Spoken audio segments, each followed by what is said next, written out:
বাংলাদেশে পুনরাবৃত্তি কি হতে চলেছে কমলাসাগর মিয়াপাড়া এলাকায়? হ্যাঁ, এমনটাই ধারণা করছেন এলাকার আতঙ্কিত সমস্ত হিন্দু পরিবার। বাংলাদেশে তৈরি করা বোম নিক্ষেপ করা হলো কমলাসাগর চা বাগান মিয়াপাড়া এলাকায় রাকেশ দেব নামে এক ব্যক্তির বাড়িতে। অল্পতে বেঁচে যায় পরিবারের 4 জন সদস্য। বোমা নিক্ষেপের ফলে বাড়িঘর গাড়িসহ সমস্ত কিছু তছনছ হয়ে যায়। ঘটনার খবর ছড়িয়ে পড়তে রাকেশ দেবের বাড়িতে ছুটে যান মধুপুর থানার ওসি দেবজিৎ চ্যাটার্জি সহ বিশাল পুলিশ বাহিনী। ছুটে যান এলাকার বিধায়িকা অন্তরা সরকার দেব সহ এলাকার সমস্ত সমাজসেবীরা।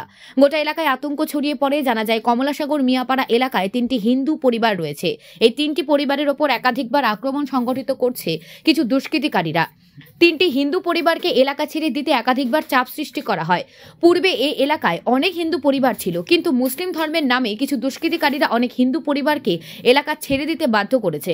রবিবার রাতে অন্যান্য দিনের মতো রাকেশ দেব সহ তার পরিবারের সদস্যরা খাওয়া দাওয়া সেরে শুয়ে পড়েন। আচমকায় বিকট শব্দ পেয়ে পরিবারের সদস্যরা দৌড়ে ঘর থেকে বেরিয়ে পড়েন। পুলিশ ঘটনায় সুস্থ তদন্ত করছে।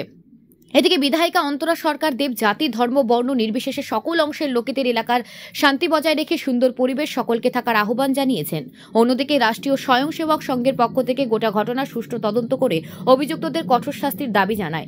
পাশাপাশি হিন্দু পরিবারগুলিতে যারা এলাকা ছাড়া করতে চায় তাদের চিহ্নিত করে দৃষ্টান্তমূলক শাস্তি দেওয়া হোক। কমলাসাগর মিয়াপাড়া এলাকায় হিন্দু পরিবারকে লক্ষ্য করে বাংলাদেশের বোমা নিক্ষেপের ঘটনায় এলাকা জুড়ে তীব্র উত্তেজনা ছড়িয়ে পড়ে। এই এলাকার লোকজনরা আছে তারা খুব ভয় পাচ্ছেন। তো পুলিশ প্রশাসন দেখছেন বা তাদের সুরক্ষার জন্য বিএসএফও আছে সীমান্তবর্তী এলাকায়। তো সবাই মিলেই এই এলাকাকে বা আমাদের সীমান্তবর্তী যেহেতু এলাকা, বিএসএফ এবং পুলিশ এবং আমরা জনপ্রতিনিধি হিসাবে এলাকার সব মানুষ এক হয়ে বা এই এলাকাকে যেন সুরক্ষিত রাখা যায় এটাই চেষ্টা হচ্ছে।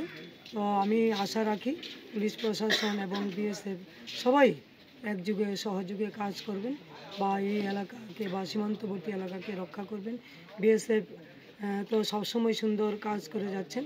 তো আমি সবার কাছে এটাই, এলাকাবাসীর কাছেও আমি বিনীত আবেদন রাখবো, পুলিশ প্রশাসন এবং বিএসএফ সুন্দর কাজ করছে, তাদেরও সকলকে সহযোগিতা করতে হবে।